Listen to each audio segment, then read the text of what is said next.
ID the Future, a podcast about evolution and intelligent design. Welcome to ID the Future. I'm Andrew McDermott. Today we're sharing with you a conversation between Dr. Jonathan Wells and Hank Hanegraaf on the Hank Unplugged Podcast. This interview originally aired in 2018, shortly after Dr. Wells published Zombie Science, his highly anticipated follow-up to Icons of Evolution.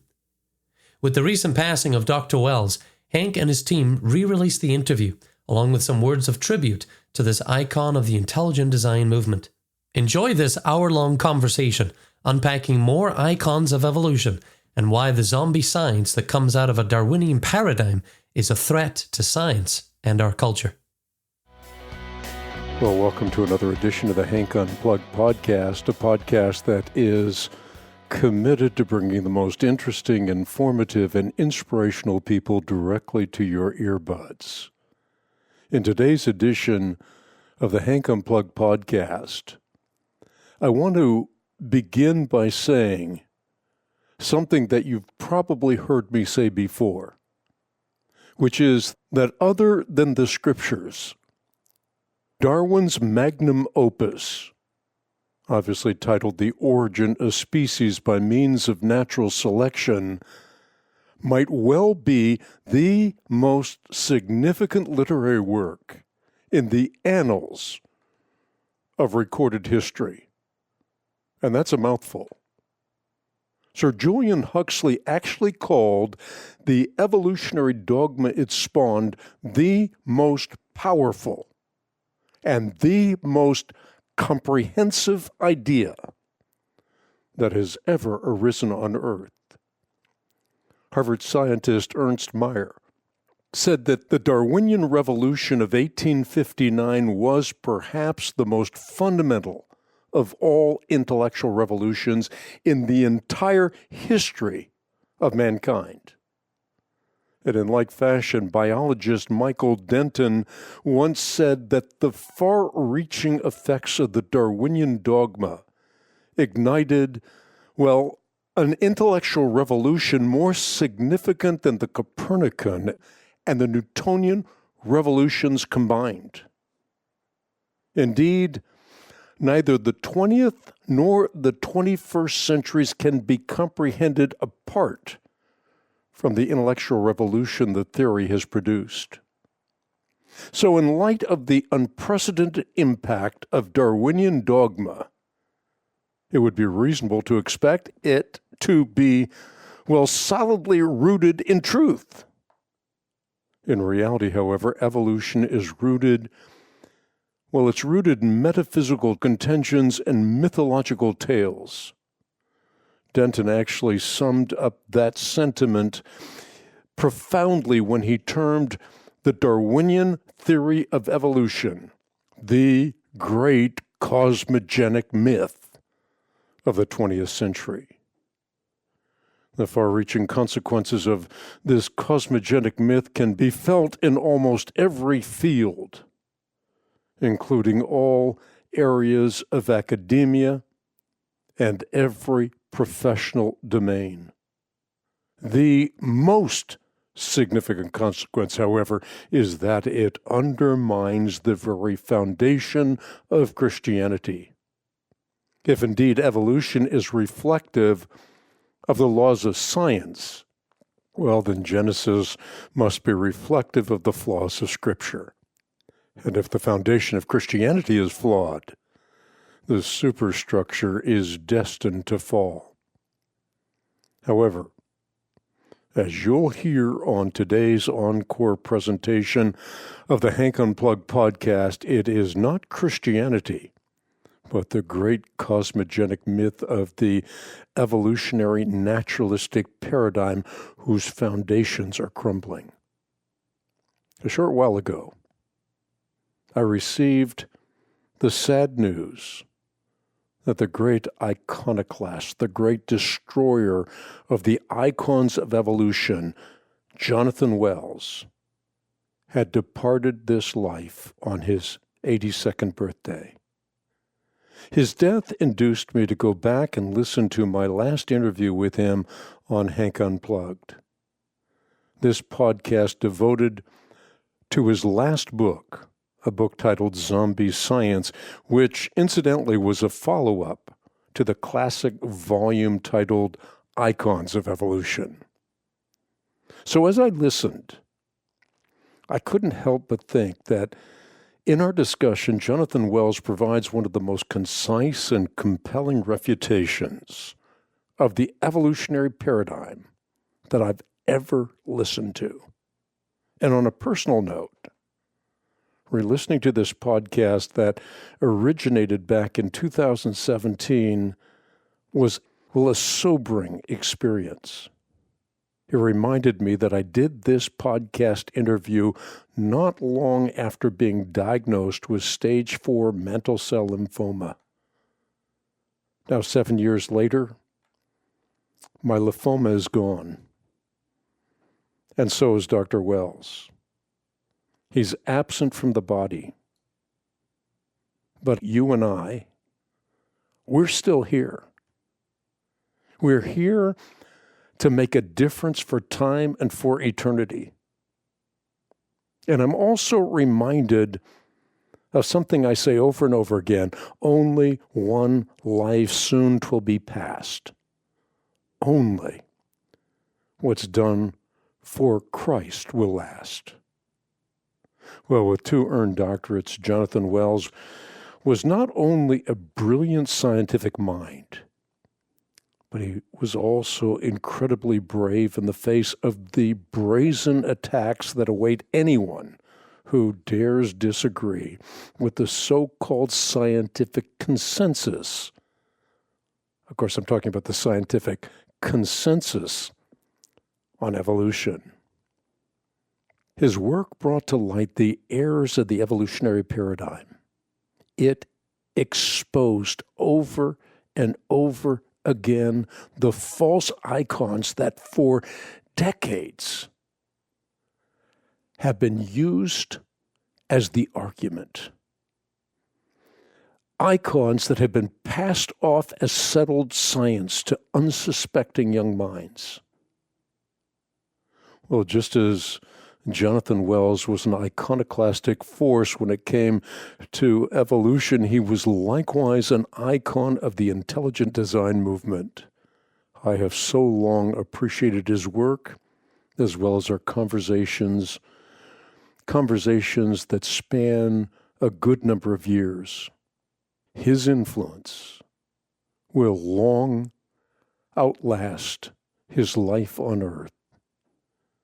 And I should also say his heavenly reward will undoubtedly reflect his efforts that did so much to reveal the truth and beauty that can be found in studying the resplendent handiwork of the Creator of the cosmos. I sincerely hope you enjoyed this encore presentation of Zombie Science as I did. And again, I just listened through it, and I thought, wow, this is one of the not only earliest, but one of the best Hank Unplugged podcasts ever. And again, best because Dr. Jonathan Wells was interesting, informative, and inspirational. And by the way, if you enjoy the podcast, please subscribe, rate, review. It helps a lot. And do remember that Dr. Jonathan Wells' works, his books, are available on the web at equip.org. You can also write me at P.O. Box 8500, Charlotte, North Carolina, zip code 28271. And now, enjoy the podcast. And welcome to another edition of Hank Unplugged, the podcast that's bringing to you some of the most interesting, inspirational, informative people on the planet, and in this case, some of the funniest, or one of the funniest. I mean, this is going to be a podcast that has some lines in it that are side-slapping hilarious. In fact, the book that I want to talk a little bit about during this podcast is a book titled Zombie Science: More Icons of Evolution. And the cover itself is side-slapping funny. But a lot of other things we're going to talk about. My podcast today is with Jonathan Wells. He's Senior Fellow with the Discovery Institute Center for Science and Culture in Seattle. He holds a PhD in molecular and cell biology from the University of California, Berkeley, as well as a PhD in religious studies from Yale University. His books include Icons of Evolution, one of my all-time favorite books. I think this book is must-reading for every single person on the planet, and certainly for every single Christian on the planet. The Politically Incorrect Guide to Darwinism and Intelligent Design, which came out in 2006, The Myth of Junk DNA. But this book, I read this book last night. I had perused the book before, I'd never really read the book before. Zombie Science, More Icons of Evolution is a book that if you do not have this book, you've got to get this book. And while you're at it, buy a bunch of copies you can give away. I've often said how one views their origins will ultimately determine how they live their life. If you think that you're a function of random chance, that you arose from the primordial slime, you're going to live your life by a different standard than if you know you're created by an intelligent designer, an uncaused first cause. So I am just delighted, Jonathan Wells, to have you on the podcast. I've been waiting for this moment for a long time, and we're finally doing it. I'm delighted to be here, Hank. You've got so many great lines in this book, and I want to talk about it during the podcast. But one of the funniest things about this book, quite frankly, and this is quintessential Jonathan Wells, is that you have a diagram in the book for how to make a cover out of a brown paper bag so that if you're reading the book in polite spaces, no one will know what you're reading. Yes, because reading it on a college campus, for example, could actually be dangerous to someone's career. I mean, that's in itself, it's funny on the one hand, the brown paper bag story and the diagram, but on the other, it's kind of sad because if you want to be tenured in the academic universities around the world, you better not be reading or distributing this kind of information. That's right. It is sad. You titled the book Zombie Science, and you have an icon on the cover of the book. And obviously no one can see the cover of the book unless they go to the web, and they ought to go to the web and see this. You can see it at equip.org. It's worth going to equip.org just to see the icon. Explain the icon for us. I mean, obviously the icon has become the argument. In this case, you've taken the icon and exposed the icon for just how bad an argument it really is. Well, the cover shows an icon that's been around for a long time of an ape-like, stooped-over ape-like creature gradually morphing into a modern human being. And what's different about the book cover, of course, is that the modern human being turns out to be a zombie holding a page from Darwin's Origin of Species. And that is the whole idea behind the book, Zombie Science, More Icons of Evolution. We'll talk about those in a little bit, but tell us what zombie science is. I think you're explaining it as materialistic science masquerading as empirical science. Yes, that's exactly true. For me, good science is empirical science. That is, we formulate a hypothesis and we test it against the evidence. If it fits the evidence, we keep it. If it doesn't, we throw it away or modify it. That's empirical science, and that's how science should be done. But there are other meanings of the word science. One is consensus science, which is just the majority opinion of current practicing scientists, which often turns out to be wrong if you look back at the history of science. But a third and more disturbing definition is the search for natural explanations for everything. Now, it's okay to search for natural explanations, but if you insist that everything has a materialistic or naturalistic explanation, it's basically applied materialistic philosophy rather than empirical science. And by zombie science, I mean the practice of telling materialistic stories, even though they're empirically dead, they don't fit the evidence. Telling those stories in and making it look as though they're empirical science. So they're empirically dead, but they keep stalking the halls of science and education. So for empirical science, the highest value is the truth. For a materialistic science, the highest value, and I think this is kind of a clever turn of phrase as well in the context in which it's used, the highest value becomes survival of the fittest. So you've got in the book, and I think it's important, maybe you can expand on this a little bit. You've already touched on it, but you got zombie science, materialistic science masquerading as empirical science. You have empirical science that's testing that is consistent with the evidence. You have consensus science, which you just described, and then you have technological science, advances in medicine and technology and the like. So there are different kinds of sciences, and I suppose that begs the question, isn't it really important for us when we use terms that we define the terms, because it really has to do not necessarily with the word, but the meaning you pour into the word? Absolutely. So, for example, the so-called March for Science back in April was really a march for consensus science, not a march for empirical science. It was a march to pressure lawmakers and taxpayers into supporting the current consensus on things like climate change and evolution. But empirical science is quite different. It's much more fluid. It changes as the evidence accumulates. And it's not the same as consensus science or materialistic science. When you talk about things like evolution, you're talking about something that is a dogma so entrenched, particularly in the American psyche, that if you go against this, I mean, you are going against the weight of all academia.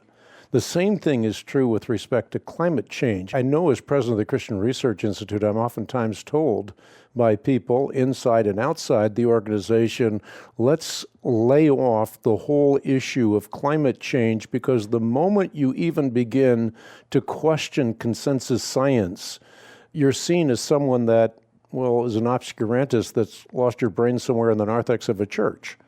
That's true. Now, you brought up evolution. Actually, I brought up evolution. Like the word science, the word evolution can have many meanings. So it can mean simply change over time, and I've never met anyone who denies that things change over time. It can mean minor changes within existing species. Again, I don't know anyone who denies that. We can see it in our own families. It can mean that there's a history to life on Earth. So there used to be things around that aren't with us anymore, and some things like human beings are here that weren't always here. So in those senses, evolution is not controversial. But Charles Darwin proposed an explanation for all those changes that was purely materialistic. He denied that there was any design. He said it's all chance. And his theory actually won out not because of evidence, but because it fit the materialistic temper of the times. And in that sense, evolution is controversial, and in fact, it's a zombie science. Yeah, you point out that Darwin's theory was that microevolution plus time equals macroevolution, and that is a hypothesis that is starving for evidence. And the evidence wasn't good in Darwin's time, and certainly is even worse today. That's quite true. Darwin had actually no evidence for his theory that macroevolution, that is large-scale changes, come from small changes given enough time. He had no evidence for natural selection. He was completely wrong about the nature of heredity. He didn't know anything about genetics, and basically it was materialistic philosophy masquerading as empirical science. You've been accused, particularly when you wrote Icons of Evolution, of being like a petulant child that's throwing a tantrum, that's cherry-picking earnest errors out of these tomes that are credible in and of themselves, but you're finding this little nitpicky mistake that's made analogous to a cartoon having Superman with a green cape as opposed to a red cape on, and you've made a cottage industry out of these nitpicky errors, and therefore you shouldn't be taken seriously. How do you respond to that? Well, if the things that I point out were textbook errors, they would have been corrected. And there are many examples in the history of textbook writing of errors that have been corrected. But in the case of the icons of evolution, the evidence for Darwin's theory, they're not corrected. They're still there. In fact, I wrote icons in 2000, and now all of those icons are still with us and more.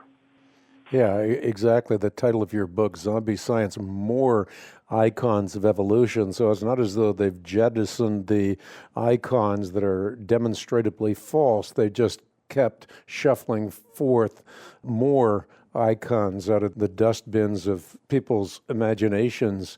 I want to talk about some of those icons. Again, the book, Icons of Evolution, it was, I always promoting books. I love books. It was one of my all-time favorites. It's very, very readable. And this one is in the exact same category. Very, very readable. But when you get through with this book, you're in the state of saying, how could anyone in the world buy into evolution in the 21st century? It might have been one thing to buy into it in 19th century science or in the 20th century, but how can anyone buy this particular outdated, completely false premise? And obviously we're talking about evolution in the sense of macroevolution. How in the world can people buy into this theory in the 21st century? Well, it seems to me it's a commitment to materialism that amounts to a religion, and it's a belief that refuses to consider the evidence. And so when someone attacks the evidence for evolution, for Darwinian evolution, it's as though they're attacking a religion. And the people who prop up that religion respond quite nastily sometimes. Yeah, so, this is the difficulty, and I know you've already touched on this, but I think we have to really knock this one out of the park. Anytime you talk about evolution, and again, we're talking about evolution in the sense of blind materialistic processes. Anytime you talk about this in a pejorative sense, in a negative sense, people will say, look, you've got to be out of touch with reality. Prominent politicians, presidents, pundits, people in all walks of life who are smart people buy this theory, lock, stock, and barrel. How in the world can you swim against that tide? Well, it's quite a challenge because, as you say, there are powerful forces and powerful people lined up on the side of unguided evolution. But in science, we're supposed to look at the evidence, and so I encourage people to look at the evidence for themselves and question the claims of these people who are insisting that unguided evolution is a fact. It just doesn't fit the evidence. So talk about the price you pay when you take the position that you've taken. Obviously, you've written some books that are very, very popular, but what is the price you pay or someone like you pays for swimming upstream? Well, in my case, I've been fortunate enough to be affiliated with the Discovery Institute in Seattle, so I have a job. In many cases, sad to say, people have lost their jobs for doing what I do. If they don't lose their jobs, they suffer grievously at their job. They're stripped of funding. They lose the respect of their colleagues. They're shunned. They may have no students or research facilities available to them. And whether it's them or me, there's always a steady drumbeat of insult and ridicule.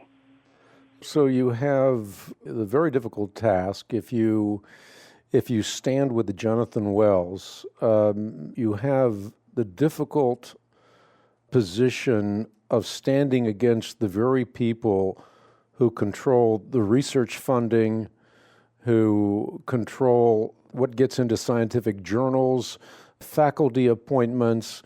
There's a resistance to all who dare challenge the paradigm.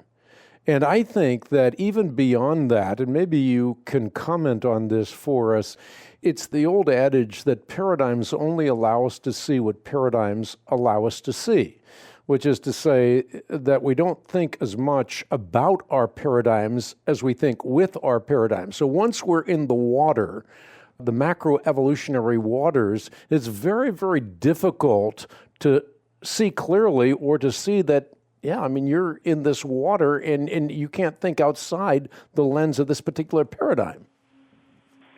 Yes, and the guy who first pointed that out, at least clearly, was Thomas Kuhn back in the 1960s, who wrote a book called The Structure of Scientific Revolutions.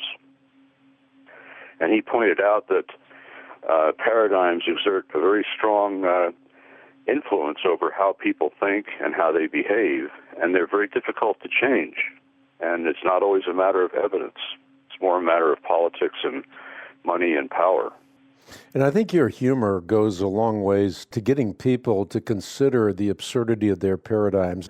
I want to talk about some of the examples of zombie science. The icon, as I said, becomes the argument. And this is certainly the case when it comes to Darwin's tree of life, which was not only uprooted by the Cambrian explosion, but I've written about this as well. The fossil record shows no evidence of the origin of species by means of common descent and natural selection, and yet you see Darwin's tree of life everywhere. In fact, you see it on the cover of your book. You have the zombie carrying a copy of Darwin's tree of life. Yes, it's actually the only illustration in Darwin's Origin of Species, and it's a branching tree diagram, which starts with a single species at the bottom and then branches over time into more and more species as we approach the modern day. And it's a very powerful image. And you're right, the Cambrian explosion, which is the sudden appearance of all the major, or most of the major types of animals about 550 million years ago, that posed a problem for Darwin. He knew about it, but he sort of said, well, we just don't have enough fossils yet. But the more fossils people have collected, the clearer it has become that this branching tree pattern doesn't fit the fossil record. But people who have this in their minds, who have this paradigm, look at the fossil record and they see a tree.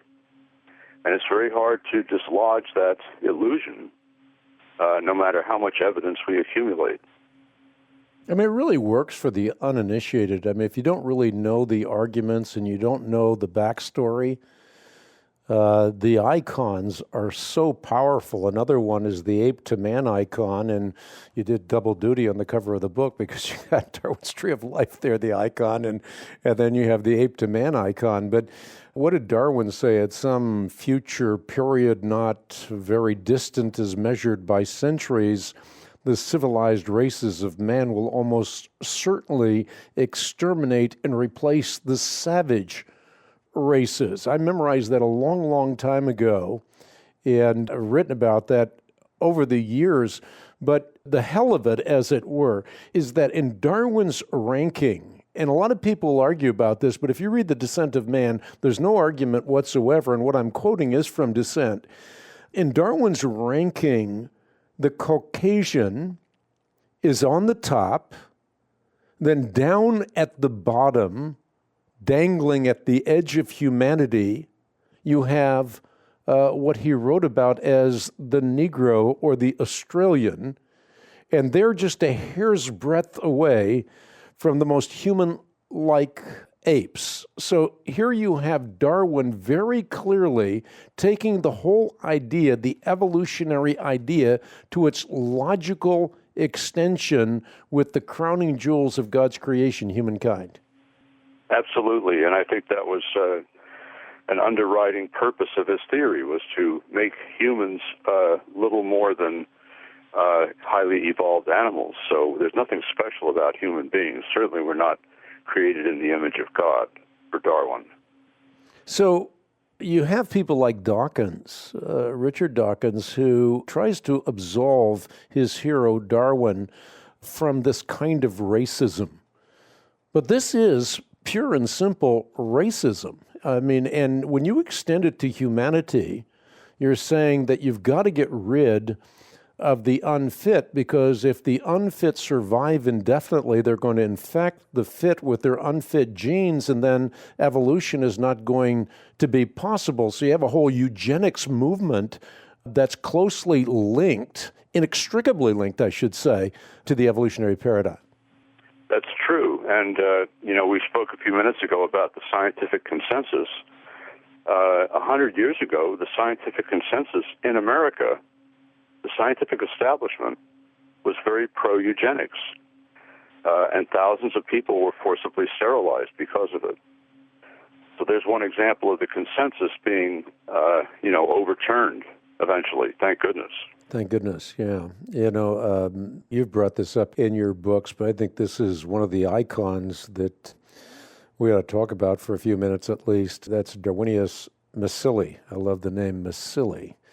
Also nicknamed Ida, the closest thing to a direct ancestor, the Mona Lisa, the eighth wonder of the world. The hyperbole that was used with respect to Ida or Darwinius Macilli was quite over the top. But, you have these icons trotted out, and then after a while, you don't hear about them anymore. They sort of fade into the recesses of our memory, and just about the time we're starting to think maybe this was all a big hoax to start with, another icon shuffles out.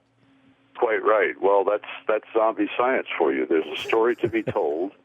The story is that we evolved by unguided natural processes from earlier forms of life. And so periodically someone trots out a new fossil, a newly discovered fossil of what they think was that ancestor.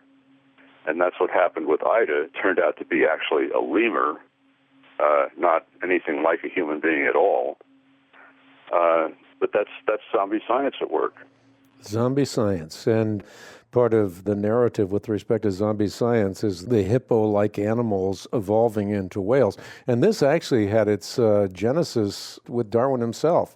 At the time, people thought it was kind of funny, but in his time, it was bears evolving into whales. But as you point out in your book, I mean, the idea of a hippo-like animal evolving into a whale, it's a whale of a tale. That's the bottom line. It is. Again, it's a story in search of examples, and so examples were found. Darwin didn't have any. He had an imaginary story of a bear swimming with its mouth open and eventually evolving into a whale. But in the 1980s, scientists began finding fossils of creatures that they called walking whales, that they said were intermediate between land animals and whales. Well, the walking whales, it turns out, are a lot like sea otters or sea lions. They walked on land. They spent a lot of time in the water, probably, but they were a far cry from whales. Whales live their entire lives in the water, and they're actually very different from sea lions and sea otters. And so in the fossil record, the zombie science storytellers wanted to look like there's a smooth transition from these land animals to fully aquatic whales, when in fact there's a sharp break between them. But the story goes on anyway. Yeah, so talk about that a little bit more, because I think this bears elaboration. How in the world can a hippo-like animal evolve into a whale? When you start to think about sonar and blowholes and skin that's impermeable to water and these kinds of things, this enormous leap of faith once you get into the minutiae. Well, it is an enormous leap of faith, and again, it's the story that takes highest priority. In fact, we don't know of a mechanism that could do the sort of things that it would take to turn a land animal into a whale. They'd be enormously difficult. And rather than provide the mechanisms, people just repeat the story. Every now and then they'll come up with some gene, some stretch of DNA that they think might be involved. But in every case, the ones that they've come up with turned out to be basically irrelevant.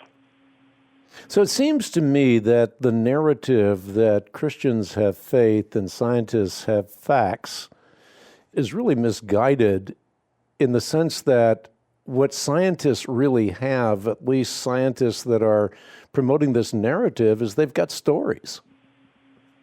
That's true. I mean, their faith, I've heard people say it takes more faith to believe in unguided evolution than to believe in God, because, the evidence is so against it.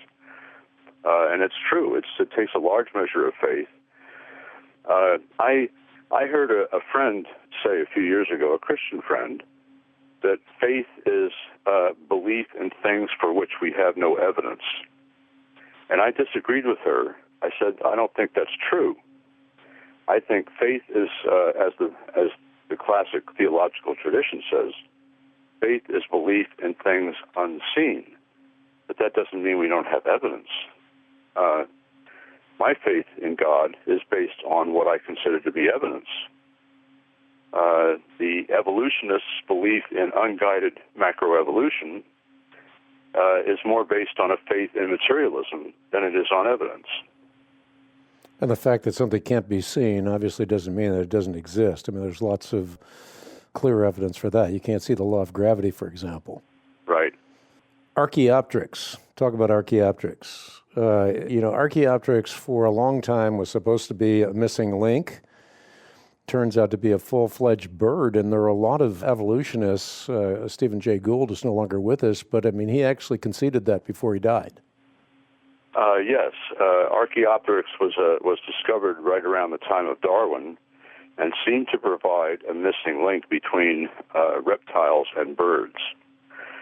And it's no longer considered that by people who study it, but it's still portrayed that way in many textbooks. So the icon is still out there. It's just too good to give up. But in fact, however birds evolved, if they evolved, it was not from Archaeopteryx. And the very notion, think about this, and maybe you can expand on it a little bit, but you think about the notion of a scale, a reptilian scale becoming a feather. Unless you start thinking about the intricacies of feathers, you might buy the story, but the moment you start thinking about how a feather is constructed, you can't possibly imagine a scale becoming a feather. That's true. Again, it takes quite a large leap of faith to think that a scale could turn into a feather, which is, radically different from a scale. And then you have Darwin's finches. Was Darwin actually inspired by the finches to formulate the theory of evolution as the narrative of the story goes, or is this just another story? Well, the textbooks still portray it that way. They say when Darwin visited the Galapagos Islands in the 1830s, he was inspired by these finches to formulate his theory. Well, nothing could be further from the truth. He actually paid very little attention to the finches. They weren't named Darwin's finches until a century later, and only then because they appeared to be a good example of an ancient ancestor, a bird arriving from the mainland, say, evolving by divergence into separate species to populate the islands. So it's called, the technical term is adaptive radiation. So the original ancestors supposedly split into these different species because of different foods or environmental pressures or something like that. And so that's the standard view of Darwin's finches. In the 1970s, some very courageous biologists camped out on one of the islands and there was a severe drought that killed about 85% of the birds on that island. And the birds that survived had, on average, slightly larger beaks, so they could crack the harder seeds that were left. And at the time, the biologists predicted that with a drought every 20 years, this could produce a new species in less than 2 centuries. The problem is when the rains came back, everything went back to normal. There was no net evolution. So this sort of one-line extrapolation into a new species never happened. Why has the war on intelligent design become so ferocious? I mean, it seems like it was fairly tepid at the time that people were spouting in the Christian world this idea of young earth creationism. Didn't seem like the war was as ferocious as it was when the intelligent design movement came along and said, look, all we're trying to do is follow the truth wherever it leads. Well, you're quite right. When I studied the 19th century Darwinian controversies at Yale, I was surprised to find that the age of the earth actually played very little role back then, because most Christians had accepted the idea that the first few chapters of Genesis had some metaphorical phrases in them, and that actually there was a long period of time involved. So the crux of the matter back then, and now, I would say, is design. Darwin abolished design. And that's what produced the most controversy back in the 19th century, and that's the heart of the matter now. The intelligent design movement is threatening the very foundation of Darwin's materialistic philosophy. I mean, is it going to fall like the Berlin Wall in your estimation? I think it will. I had hoped it would be happening now, but it hasn't happened yet. But I predict in zombie science that the naturalistic science that masquerades as empirical science is so full of holes right now, empirically, that it will eventually collapse. And probably the mainstream media will not see it coming, as they didn't see the wall collapse coming. But it's going to collapse because it just can't persist in the face of all this counter-evidence. But there's a lot of counter-evidence against intelligent design, at least supposed counter-evidence. I mean, you take your eyes, for example, you read the literature and you find out that the eye is a case of ill-designed optics and therefore proof against the whole notion of intelligent design. So the narrative continues, not only in terms of forwarding Darwinian evolution, but also in trying to somehow or other cast aspersions on the whole idea of intelligent design. And again, the eye is a classic case in point. You hear it over and over again, ad nauseum, ad infinitum. The eye is ill-designed. If you're going to design an eye properly, you wouldn't design it the way our eyes are designed. Quite right. I'm glad you brought that up. That's actually one of the additional icons that I discussed in zombie science. I guess it was the 1970s, Richard Dawkins argued that the eye is badly designed because the cells that detect light in our eyes point away from the light toward the back of the eye. And he argued that no intelligent designer would ever do it that way. And others have followed suit. Textbook writer Kenneth Miller and various other Darwinian biologists have likewise argued that the eye is badly designed. Well, it turns out that in the human eye, in fact, the eyes of all vertebrates, animals with backbones, the light-sensing cells have very high metabolic requirements. They need a lot of blood and oxygen and nutrients. And so there's a thick layer of blood cells, blood vessels rather, at the back of the eye that nourish these light-sensing cells. If the eye were constructed the way Dawkins and other Darwinists say it should be, the blood would be between the light and the light-sensing cells. And since blood is opaque, we would be blind. So it's just utter nonsense to say that the eye is badly designed. And what's more interesting to me is that the evidence of the good design of the eye had all been published before Dawkins and the others started their argument. They just didn't bother to check the scientific literature. But it's long been known that the eye functions as well as it does because it is so well designed. And you think about design with respect to the eye, and kind of an interesting question that I'm not sure exactly how to cash out, but if you think about common descent on the one hand, and then you think about metamorphosis on the other, you have a caterpillar becoming a butterfly. And so its constituent parts devolve into a mysterious molecular mixture, and out of that comes the butterfly. And the butterfly has a field of vision and color acuity that exceeds even that of a human being. So you have this metamorphosis from the caterpillar that can only distinguish between black and white, and then you have the butterfly that has, eyes that have a sophistication that either matches or exceeds that of a human being. Well, it is amazing. It's metamorphosis is a remarkable phenomenon, one that totally lacks a Darwinian explanation, where the caterpillar basically dissolves into this pool of, cells and chemicals, and from that emerges a fully grown butterfly. Nobody understands that. And it happens, constantly all around us. And it just, Darwinism has no explanation for it. You have another icon, and I'm particularly interested in this one. It's the first time I read it when I was reading your book yesterday, and that is the Darwinian medicine icon.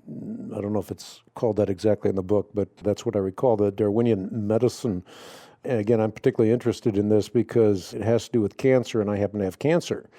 But how did antibiotic resistance and cancer surface an icon of evolution or icons of evolution when in reality they're properly cast as icons of materialistic storytelling? Oh, it's a good question. Antibiotic resistance occurs when bacteria are exposed to something that poisons them, and a few of the bacterial cells can resist the poison, and they survive and divide. And it's a medical problem, obviously, because if I take an antibiotic to kill the bacteria infecting me, I want it to kill them all and not just produce antibiotic resistance bacteria. That's been used as an icon of evolution because it shows survival of the fittest. But it's really an icon of microevolution. The species doesn't change. If the antibiotic is removed, typically the bacteria go back to the way they were. Tuberculosis bacteria remain tuberculosis bacteria no matter what. And so it's not really an icon of the origin of the species or anything like that. Cancer has recently been used as an icon of evolution because cancer cells divide autonomously. They escape the controls of the body and sort of live their own lives. And they undergo mutations and various changes. And some people have pointed this out as an icon of evolution, which is kind of ironic in a sense. The icon for a theory is something that actually destroys life rather than produces it. It's sort of the opposite of what a good Darwinian theory would need. But putting all these things together has been something called Darwinian medicine.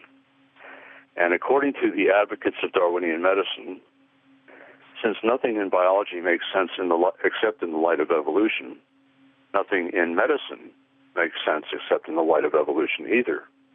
The problem is I don't agree with the first statement. I think most things in life do make sense without any need for referring to evolution. But in the case of medicine, evolutionary biology has actually contributed nothing. its advocates really just use it as a way of telling evolutionary stories for how we got here and why the body gets sick and things like that. It hasn't actually contributed anything to improving health or overcoming disease. It's just a storytelling enterprise. And the storytelling goes on and on and on. I mean, you sort of alluded to this, but there's a sleight of hand or a sleight of mind that's used because people in the evolutionary community will be talking about microevolution in place of macroevolution, or as though the microevolution somehow or other had morphed into macroevolution. Yes, which was actually Darwin's idea that, microevolution does eventually become macroevolution. But nobody's ever seen that. It's still just a hypothesis. And when evolutionists conflate the two words, they're actually just confusing the issue. It's like confusing empirical science and naturalistic science. They're two very different things. And one way to win an argument it's called equivocation. You change the meaning of a word in the middle of the argument, and it sounds like you've proven something when you haven't. So what's behind all of this? I mean, we're having this discussion. You can get into the weeds, but what's behind all of this? You have these hypotheses. In empirical science, you're supposed to test it, and if the hypothesis continues to fail, you abandon it, and you get on another bandwagon. But in this case, nobody wants to get off this bandwagon, and it seems to me that it has to do with we cannot allow any room, any place for an intelligent designer. We cannot allow room for God, and that's where the virulence comes in. Yes, I quite agree. 20 years ago, Harvard evolutionary biologist Richard Lewontin wrote with remarkable clarity about this. He said, we scientists have a prior commitment to materialism, and that commitment is absolute because we cannot afford to let a divine foot in the door. Another icon that we ought to touch on. Your book is just full of great examples, homology in vertebrate limbs, similarities in limb bones used as evidence that vertebrates, animals with backbones, as you described it earlier on, that they're descended from a common ancestor. But as you point out in the book, homologous structures are defined as those structures that descended from a common ancestor. And therefore, at the end of the day, what you have is a circular argument. Yes. Way back when, in Darwin's time, homology referred to similarity of structure and position. So the bones in our hands, for example, have similar structure and position to the bones in a porpoise flipper or a bird's wing, and so on. But in order for that to work, for a theory of evolution, we had to have a mechanism that produces homology. The bones are not in the egg, the fertilized egg. They develop later. So two mechanisms were proposed eventually. One was similar developmental pathways. So homologous features, according to that idea, come from the same place in the egg, the same cells in the egg, in the different vertebrates. Another theory was that the homologous structures were produced by similar genes, similar stretches of DNA. Well, both of those ideas turn out not to fit the evidence. So we don't have a mechanism for producing homologies. So to sort of, shortcut things, Darwin's followers redefined homology to mean similarity due to common ancestry. Well, okay, but once you do that, you can't say that homology is evidence for common ancestry, for evolution. Because it's like saying, A is homologous to B, Y is A homologous to B because A and B come from a common ancestor. Okay, then therefore A and B prove that they come from a common ancestor. You're just sort of repeating yourself. That's the circular argument. You also wrote about a book, the title was The Myth of Junk DNA. What is junk DNA? What's the significance? Well, when James Watson and Francis Crick discovered the structure of DNA in the early 1950s, the idea was that DNA carries the genes that were, being talked about for decades before that, and this produces the features of the organism. Well, DNA works, as Watson and Crick pointed out, by encoding proteins. Yet by 1970, it was clear that most of our DNA does not code for protein. In fact, about 98% of it does not. So Richard Dawkins and others proposed that this means that the non-protein coding DNA is like a parasite, a piece of junk that's just sort of hitched a ride on the good DNA in the course of evolution. So it's put there, by molecular accidents and really does nothing except ride along. And this was used as an argument for evolution, this 98% of non-protein coding DNA. In fact, in the 2006 book by Francis Collins, The Language of God, this junk DNA was part of his main argument for why we evolved by unguided mechanisms. Hopefully he's let that go. He did. To his credit, a year later or so, he said, I no longer use the term, because he knew very well by that time that most of that so-called junk DNA is not junk at all. Although it does not code for proteins, it performs other functions in the cell. And so there's a huge battle going on right now between scientists who study the DNA and conclude that most of it is functional, and other scientists who come from an evolutionary perspective who argue that, no, most of it has to be junk because evolutionary theory tells us so. And so it's a very interesting battle between evidence-based science and zombie science. So get into a little bit of the psychology here. I know it's a little speculative, but I often wonder about people like Francis Collins. Francis Collins, is obviously very bright, and he seems very credible to me on a lot of different levels. And, he, as you just pointed out, to his credit, he buys into a theory, throws away the theory when the theory is demonstrably false. It seems to me that someone in his position would have enough information, enough erudition to throw out the whole thing, the whole evolutionary paradigm, and give up on theistic evolution. Well, I don't know Francis Collins. I've never met him.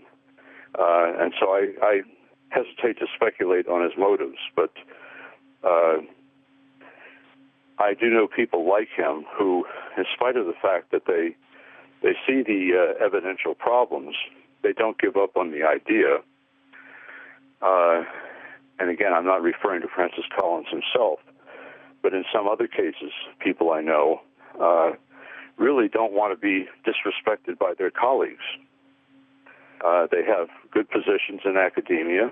They enjoy the respect of their colleagues, all of whom are strongly pro-Darwin. And to question the idea of evolution seriously for them would be a professional sacrifice, and a lot of them don't want to make it. When you say pro-Darwin, it seems to me that Darwin was not only an overt racist by any standards, but certainly by today's standards, but he was an overt sexist. He said that a woman could never attain to the acuity of a man in various skills. He was an overt sexist. You read Descent of Man, and you don't ever want to burn that book. You want to make sure people read that book. And yet, somehow or other, he's still lauded. We talk about ripping down statues. His bust ought to be broken. Well, you won't get an argument from me on that. I think Darwin is highly overrated. The only thing I can say in his defense is that in his time, those feelings of racism and sexism were very widespread. and so he was just sort of part of the stream. But his modern followers tried to distance him and his theory from those ideas. And the truth is, I don't think it's so easy to do that. The ideas are there. The theory of natural selection and survival of the fittest certainly is friendly to racism if it doesn't positively advocate it. And so I think he's unnecessarily idolized, and I think it's because of this commitment to materialism. Yeah, so you're just talking about DNA, and I want to get back to that subject. Some of the silly manifestations of DNA centrism, the gay gene, the God gene, the gambling gene. Yes, it's paradoxical. I mean, that the same people who want to say that most of our DNA is junk also like to argue that DNA contains the secret of life and controls our anatomy, physiology, and even behavior. And it's simply not true. I mean, there has long been evidence that there's a lot more going on in our bodies than what's programmed in the DNA, which is one reason why we can mutate the DNA of an organism, and we've done it in fruit flies and mice and worms and fish. We can mutate the DNA as much as we like, and it never produces a new species. You can mutate a fruit fly embryo, and all you can get is a normal fruit fly if the embryo overcomes the mutations, or you can get a defective fruit fly, or you can get a dead fruit fly, and that's it. That is hilarious. I got to tell you, when I was reading your book, it's just hilarious. I mean, it's no matter what you do to the DNA of a fruit fly embryo, you only have three possible outcomes: the normal fruit fly, the defective fruit fly, or a dead fruit fly. Not even a horse fly, much less a horse. That's right. That's right. Not even a different species of fruit fly. Yeah, exactly. Vestigial organs. In other words, a vestigial organ cannot be explained by intelligent design and therefore must by default be proof positive for common descent. That's an argument. And, some of these arguments actually have practical implications, because I remember years ago, I'm old enough to remember when you'd have some kind of an operation and you're in the region of the appendix, you might as well take it out because it's just a vestigial organ. Quite right. Vestigial organs are supposedly useless. So a designer would not have put them there, presumably. But in every case, they turn out eventually to be useful in some respect. So when I was a child, I had my tonsils removed because I got a sore throat, and the standard procedure was to remove the tonsils because they're vestigial organs. Well, they're not. They're part of our immune system, just like the appendix. So, of course, there are times when the appendix has to be removed for medical reasons. But by and large, it's not useless at all. It helps us fight off infections. It's also a safe haven for beneficial bacteria, as you point out. And then there's this illustration somewhere in the middle of your book. It's almost obscene, to be honest with you, where you see a little baby with a tail. It's humorous, it's obscene, it's everything wrapped into one. What about human tails? You point out in the book, you actually include a picture of a newborn, has the tail, and then you have a physicist, Carl Giberson, I guess, who uses that Photoshop fake in a debate as evidence for evolution. Yes, that really was a funny incident. The image of the baby with a monkey-like tail is, in fact, a Photoshopped fake, and it was used as evidence for evolution in a televised debate. In fact, a small percentage of human babies are born with protrusions at the base of the spine. In every case, though, they are birth defects, often birth defects that have to be surgically corrected. In no case are they throwbacks to an earlier period in our history where we were monkeys.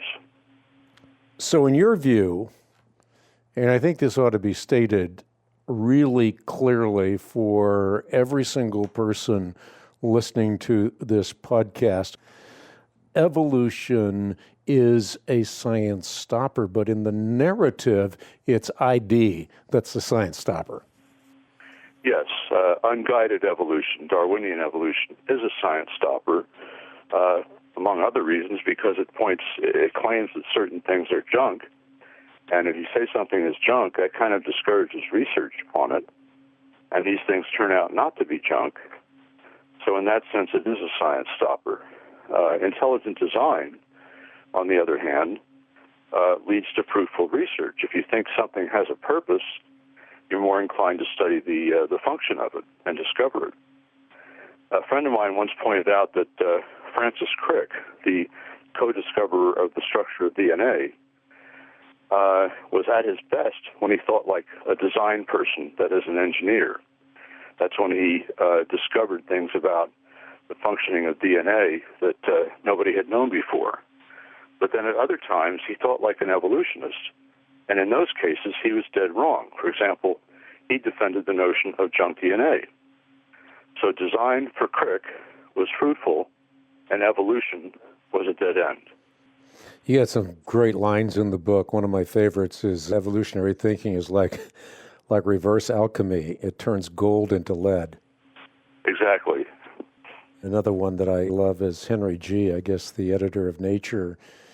I don't know if he still is, but he was a long time ago, who was pointing out that it's effectively impossible to link fossils into chains of cause and effect in a valid way, and concludes that to take a line of fossils and claim that they represent a lineage is not scientific hypothesis that can be tested. It's an assertion that carries about the same validity as a bedtime story. Amusing, perhaps instructive, but certainly not scientific. Right. Yes, he did write that years ago. But there are some things that are not so funny. The Enlightenment is now, and I don't know if you coined this word or where this came from, but I saw it in your book. I love the word. I'm going to use it a lot of times. The Enlightenment is now the Endarkenment. Yes, in the book, I'm quoting someone who claims that intelligent design represents the Endarkenment. But I and many of my colleagues would say it's the other way around, that the so-called Enlightenment, which did produce some good fruit, was actually the Endarkenment in the sense that it tried to replace religious faith with reason, totally. And reason, of course, is valuable. There's nothing wrong with it, but when you make it the king and relegate openness to religious phenomena to the imagination, then you actually turn toward the darkness. You see the darkenment. You know, this whole book is fantastic. Zombie science, more icons of evolution. And as I said earlier on, I hope people will not only get a copy of the book for themselves, you absolutely have to read it. It's informative, it's entertaining, but it's also really chilling at points.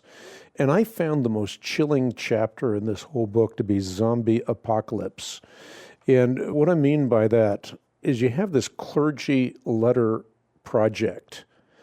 That was chilling to me. The solicitation is signatures to a letter stating that the undersigned Christian clergy believe that the theory of evolution is a foundational scientific truth, one that has stood up to rigorous scrutiny. So now you're taking this theory of macroevolution, and the theory has now become proliferated, popularized by the clergy and by a clergy letter. That, to me, is chilling. Yes, I agree. I think if the clergy did their job, instead of just going along with the academic consensus, we wouldn't be in the fix that we're in now. It's very sad that rather than looking at the evidence or questioning things, they just sort of sign on to the bandwagon, and that does us all a disservice, I believe. Yeah, because the clergy are supposed to protect the flock, not bring the wolf into the hen house or the fox into the hen house. Eugenie Scott, director of the National Center of Science Education, says that she found that the most effective allies for evolution, again, we're talking about macroevolution, are people of the faith community. One clergyman with a backward collar is worth two biologists at a school board meeting. And you actually talk about the bully tactic to convince Christians that they are not entitled to say anything about objective reality is actually a bully tactic, and that bully tactic is now being used within parishes, within churches, within synagogues. Yes, it's the idea that religion is about our personal beliefs and cannot say anything about the real world. The real world is the province of science, which is defined to mean naturalistic or materialistic science. And so basically it's a surrender.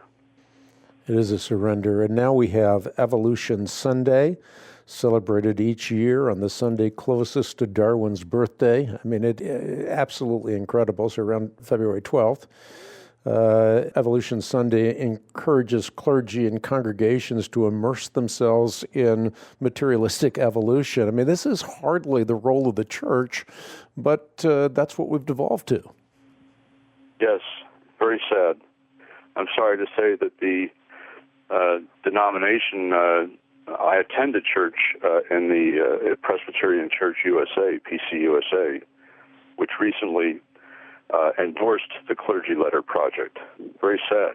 Fortunately, our pastor doesn't endorse it, but the denomination does. And it's not only the PCUSA. I mean, you have the Evangelical Lutheran Church of America passing a resolution endorsing Zimmerman's Clergy Letter Project as a whole. Yes. I mean, you really have a big issue here when this is morphed from the ivory tower into the public square.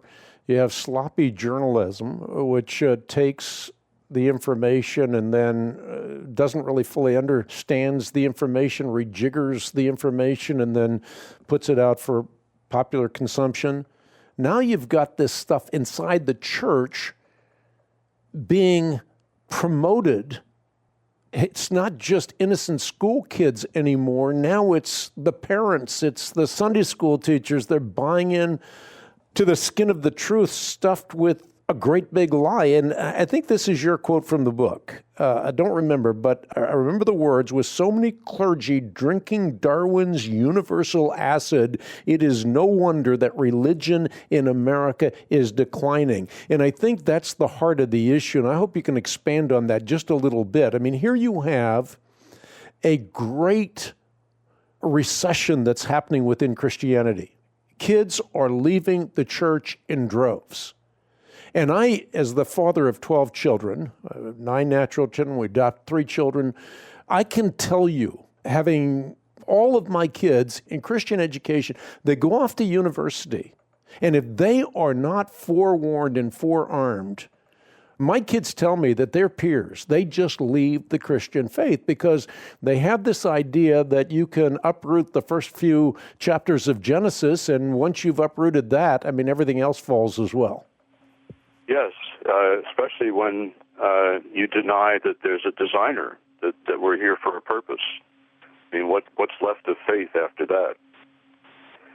The polls have shown that many people are leaving the church. Of course, there's lots of reasons for that. But one reason given is science, because people are taught that science is true, and science tells us that religion is false, or at least imaginary. Well, of course, that's naturalistic science, not empirical science. We have nothing to fear from empirical science. But materialism masquerading as empirical science is a threat to religion. And so people are affected by that. Very sad. Yeah, really affected by that. And science journalist Paul Vuzen said that science today is riven with perverse incentives, most of them financial. And the result is, in the words of biologist Frank Vang, that science is increasingly populated by predators. I mean, think about that phrase. Science being increasingly populated by predators. And you alluded to this earlier. I mean, the financial motive is huge. If you want to get anywhere in academia today, you better drink at this stream of universal acid. Unfortunately, yes. And for me, one of the saddest parts of this whole story is that that money comes from us, from you and me, from taxpayers. And yet we have actually very little say over how it's spent. I could continue on with this discussion forever, but we got to wrap it up, bring it to a conclusion. But I want you to tell everybody listening in how significant this issue of origins is, this issue of macroevolution, the consequences from your perspective. This is not something that's inconsequential. It's not just another one of those issues that we have to deal with, but this is a macro issue. Yes, it's a huge issue. Where we come from says a lot about where we're going. If we evolved by unguided material processes from lower forms of life without any purpose or direction, then why should we look for purpose or direction? If, on the other hand, we were created in the image of God with a purpose, then we look to God for that purpose. Otherwise, we look back to the slime, and the whole direction of life changes. And some people in the evolutionary community bite this bullet. I mean, they say, look, if we're merely material beings living in a material world, our choices are not free. They're fatalistically determined. It's all a function of brain chemistry and genetics. There's no right or wrong. There's no good or bad. There's no purpose to history. And that's got to affect how people live. And we wonder why there's this big uproar about predators, sexual predators, and so forth, because if you really bite the bullet and you buy into the evolutionary paradigm, there really is no right or wrong to begin with. That's true. It's survival of the fittest, and the fittest just means the strongest. So it's power and money are the ruling values. Well, Jonathan Wells, I want to just thank you from the bottom of my heart. You've had a great impact on my life, my own writings, my own thinking. Sometimes I know when you're writing a book, it's kind of a lonely enterprise, but you're impacting the lives of a lot of people. And God's just given you a gift. It's the way in which you write books that are so compelling, and particularly on this subject, because this subject, even if you're on the right side of the issue, can be very dry and dusty and kind of a boring subject, but you really infuse it with life, and for that, you have my gratitude. Well, thank you, Hank. I'm flattered deeply. I mean, really, I appreciate that. Well, I appreciate you, and I appreciate you taking so much time to share your wisdom and your insights with our audience. And I want to talk to our audience for just a moment. If you like the podcast, make sure you go to iTunes and rate, because when you rate, you end up expanding our reach. And we want to make sure that we continue impacting thousands and thousands of people all around the world. And the only way that becomes possible is if you take an action step. And that action step is to go to iTunes and rate. Obviously, you can consume these podcasts in a lot of different places, but go to iTunes and rate. Give us a 5-star rating. Some of our people get to listen to people like Jonathan Wells, who is informative, inspirational, and intelligent, and someone that everybody needs to listen to. So, Jonathan Wells, thank you so much for your time and for your expertise. I appreciate you, and I don't know how else I can tell you, but keep on doing it. Well, it's a pleasure, Hank, and thank you for having me.